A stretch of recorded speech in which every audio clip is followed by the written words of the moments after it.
Buenos días, mi nombre es Juan Carlos Gordillo y en este trabajo de fin de grado se presenta una revisión sobre el dolor referido al aparato musculoesquelético de origen visceral. En estudios recientes encontramos que hasta en el 80% de los pacientes con dolor de espalda puede existir una alteración visceral asociada, que no quiere decir que la disfunción visceral sea la causa del dolor de espalda, pero sí que hay una relación entre el dolor de espalda y las vísceras asociadas. De hecho, estas cuestiones que relacionan el aparato locomotor y las vísceras no son un invento de la fisioterapia o de la osteopatía, sino que es algo que está recogido en el código CIE 729.5 de la Clasificación Internacional de Enfermedades con el nombre de dolores referidos al aparato musculoesquelético, dolores referidos al aparato locomotor de origen visceral.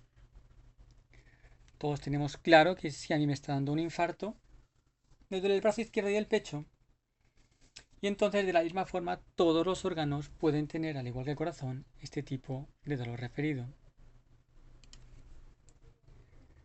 Se define dolor referido a la percepción del dolor en un área distinta a la región en la que se ha producido el daño. Se define dolor visceral como aquel que sentimos cuando nuestros órganos internos están dañados o heridos. Y una particularidad interesante del dolor visceral es el hecho de que se siente a menudo en lugares alejados de la ubicación del órgano afectado. Esto es lo que se conoce como dolor referido visceral. Los objetivos de este trabajo de fin de grado han sido revisar la literatura publicada desde la evidencia científica y el conocimiento existente hasta la actualidad sobre el dolor referido al aparato musculoesquelético de origen visceral y evaluar las hipótesis explicativas y los posibles mecanismos fisiopatológicos comunes. Para la realización de este trabajo, se ha llevado a cabo durante los meses de enero a mayo una extensa revisión de la literatura publicada hasta la actualidad. La base de datos escogida para la búsqueda de referencias bibliográficas fue PubMed, por ser la base de datos más ampliamente utilizada en el ámbito científico. Se realizó una búsqueda estableciendo filtros comunes para refinar la búsqueda y sin limitación de fechas.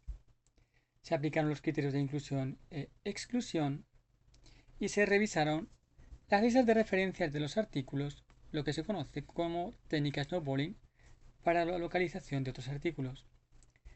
Tras la búsqueda realizada en PubMed se analizaron 600 registros, de los cuales 52 fueron seleccionados para esta revisión por cumplir los criterios de inclusión. Para la obtención de los registros en la base de datos de PubMed se han realizado un total de 6 búsquedas. Como ejemplo, aquí podemos ver las que corresponden a la última de las búsquedas realizadas.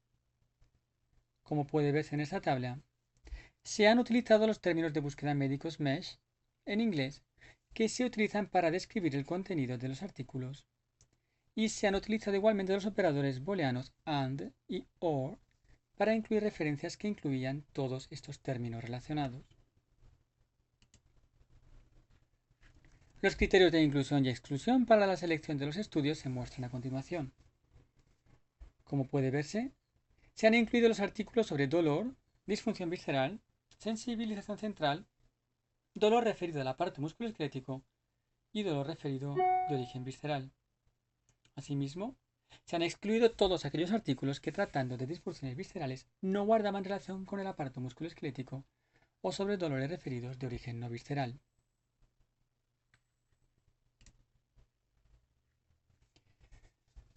Tras realizar la estrategia de búsqueda y aplicar los filtros correspondientes en la base de datos de PubMed, se han obtenido un total de 557 registros, de los cuales 37 han sido eliminados por estar duplicados.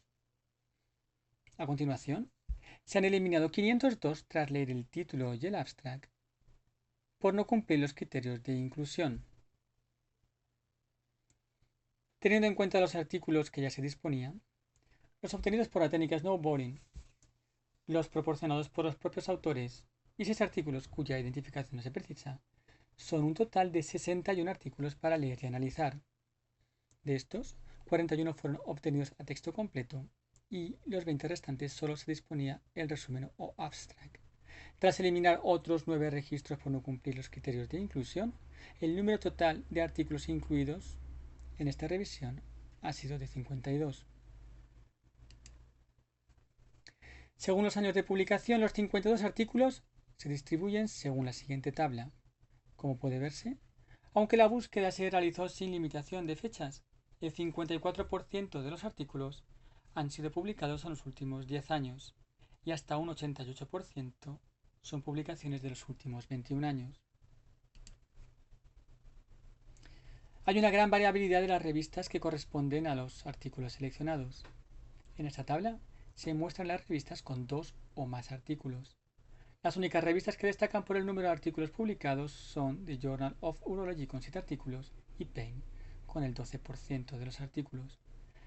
Cabe resaltar que un total de 10 artículos, el 19% del total, corresponde tan solo a 2 revistas de urología, es decir, que es de las disfunciones y patologías del aparato urogenital sobre las que hay mayores estudios de investigación publicados sobre el dolor referido.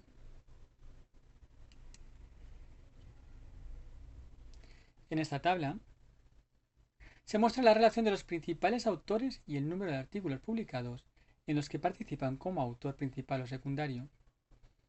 De esta tabla podemos extraer otro resultado interesante o al menos curioso, y es que, aunque la mayoría de los autores aparecen solo una o dos veces como autores principales de algunos de los 52 artículos escogidos, la autora y doctora en medicina María Adele Jean Berardino aparece como autora principal en el 21% del total de los artículos estudiados, pero si además consideramos su aparición como autora secundaria, el porcentaje alcanza el 25% del total. Por otra parte, el autor Beckett aparece hasta 9 veces si tenemos en cuenta su participación como autor secundario. Además, este autor coincide en todos sus artículos con la doctora Jean Berardino, lo que nos permitiría concluir que estos dos autores, que trabajan conjuntamente, son los que más han publicado sobre dolor referido al aparato musculoesquelético de origen visceral y por lo tanto deberían ser una referencia a tenerse en cuenta para futuras investigaciones en este ámbito. Hay 13 estudios que se han incluido en esta revisión sobre las características generales del dolor referido visceral. Los resultados principales son: el dolor referido de origen visceral es cada vez más frecuente en la práctica clínica. Aunque el dolor somático y visceral tiene características comunes, cuanto más se sabe acerca de ellos, más se sabe que tienen diferencias importantes. El dolor referido de origen visceral es un proceso de aparición temprana, proporcional al número e intensidad de episodios viscerales y de larga duración. Aunque el dolor referido de origen visceral sin hiperalgesia puede explicarse por la convergencia viscerosomática en el asta posterior de la médula, el dolor referido visceral con hiperalgesia no se entiende por completo. Hay una gran variedad de procesos que cursan con dolor lumbar. Las disfunciones viscerales son uno de ellos, en concreto, el síndrome de intestino irritable, la nefrolitiasis y el dolor anterior de tronco. Se han revisado 11 artículos que relacionan el dolor pélvico y el dolor referido muscular, y en concreto los resultados obtenidos son que las disfunciones de vejiga pueden provocar dolor referido a la musculatura del suelo pélvico, la prostatitis puede provocar dolor pélvico y la cistitis intersticial puede provocar dolor pélvico y dolor en el suelo pélvico de forma específica. Se han revisado 4 artículos que relacionan la nefrolitiasis y el dolor referido. En ellos encontramos que la nefrolitiasis es una patología de síntomas similares a las lesiones comunes de la columna lumbar y la pelvis. Y en 2 experimentos que ha realizado la autora María de Jean Berardino con ratas, se ha podido comprobar que la estimulación eléctrica dolorosa del uréter produce dolor referido a los músculos de la espalda y la inducción de calculosis uretral artificial cursa con dolor referido en este caso en el músculo oblicuo externo. Por último, se han incluido en este grupo una serie de artículos de casos particulares que relacionan diversas disfunciones viscerales con el dolor referido al aparato musculoesquelético. Aneurismas de la pared abdominal que cursan con dolor en el brazo, dismenorrea y disminución del umbral del dolor muscular y disfunciones viscerales y dolor de cabeza.